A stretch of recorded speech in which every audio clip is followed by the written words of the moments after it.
What is up, you guys, and welcome back to another video. So in today's video for dinner, I am making fish stew, macaroni and cheese, and green bean casserole. You guys have been asking for some pre-Thanksgiving type dishes, and since I am making macaroni and cheese and green bean casserole for dinner, I have decided to go ahead and include it in this video. So first up, we are going to start with the green bean casserole.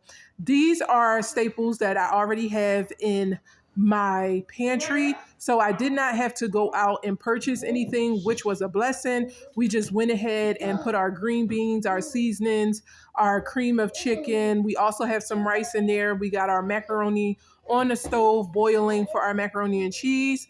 I also added just a little bit of flour along with our green beans, some mild cheddar cheese, and some French onions from our French onions. So as you see me here, I am just adding everything into the pot and I am mixing it up. It looks liquefied right now, but trust and believe, once it's finished cooking, it's going to tighten up. Y'all know I'm a mom, 2, 6, and I have toddlers, so that's who you hear in the background. So we're just going to put everything inside of the pan and we're going to leave it like that. And then we're going to take our good old French onions from out of our can and we're going to sprinkle it over the top as much as we can. We're going to sprinkle the whole thing. We already mixed some within the mixture and now we're going to top it with it so that it can give it that crunchy like flavor, and it's going to be so super good, and it is very flavorful and seasoned. Again, I apologize for the noise in the background, but you already know I'm a stay-at-home mom, so this is real mom life. Okay, they are right here. My toddlers will never let me live. They like to be by my side.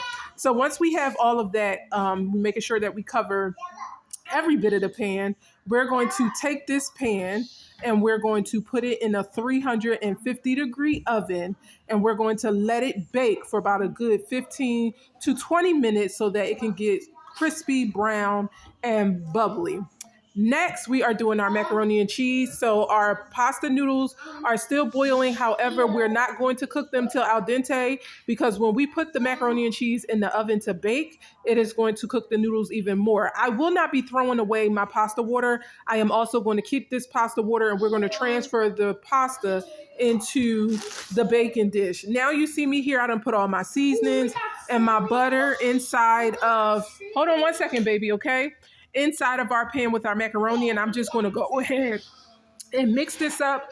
My teenage daughter is shredding our cheddar and Colby Jack cheese for me, so we're going to mix. Sorry guys, like I told you, mom life. So yes, we're finishing up mixing the macaroni with our seasoning. So now we have already went ahead and put in our first round of cheese, which is the cheddar cheese.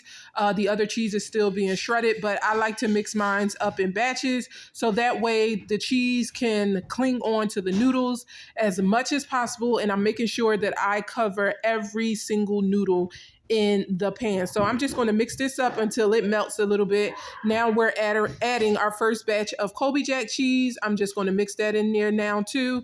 Mix it real good until it starts, as y'all see that it's starting to melt because the noodles is extremely hot. I took them right out the pan, put them into this pan, and it's extremely hot.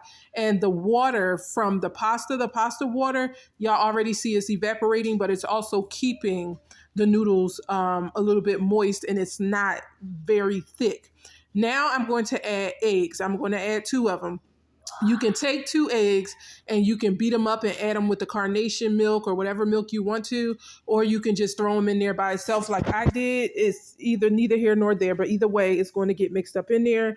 So we're going to mix that up. So hold on one second. Now we got our carnation milk. My granny used this growing up. I don't use carnation milk in my macaroni and cheese all the time.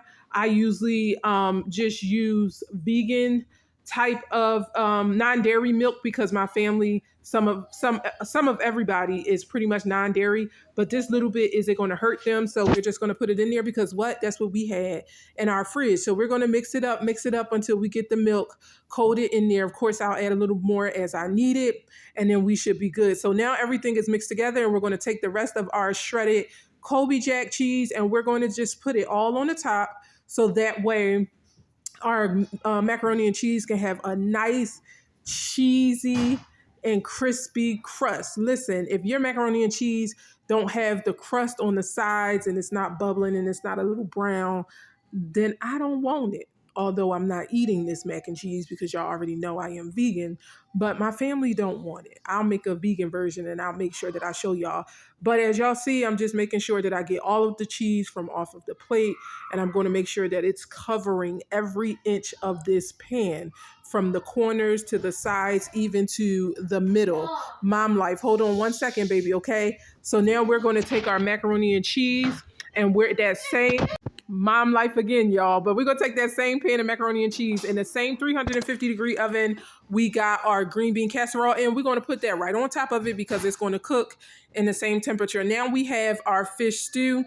I have my secret stew ingredient. If you would like to recipe, just let me know and I'll go ahead and shoot the recipe down below. It's not your traditional Nigerian stew, but I did tweak it a little bit and add my own little different sauces to it. So here it is, just bubbling a little bit. Y'all see the chunks of tomatoes. And once this is finished, after we add our fish and the fish is cooked down, I am going to go ahead and we're going to add some fresh spinach towards the end. You don't need to add the spinach in before because, again, the spinach is fresh and you don't want it to cook thoroughly. You want it to wilt because it's fresh, okay? You want it to still have its nutrients. So now we have our fish. This is swai fish that I cut in half and I put inside of the stew, and I'm going to put the lid over it and I am going to let this simmer for about a good 30 to 35 minutes until it's finished. And y'all, here we have our green bean casserole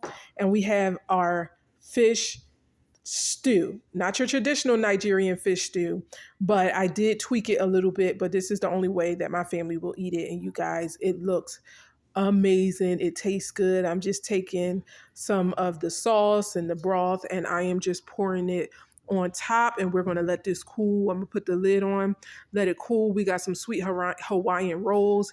Here is our green bean casserole, and I'm just going to dig into it so that y'all can see it. Y'all see that? It's nice and brown at the top, nice and creamy in the inside. And yes, there is some rice in there. I know some people don't use rice, but I used it for this time. And look at our mac and cheese, y'all. Y'all see that crust?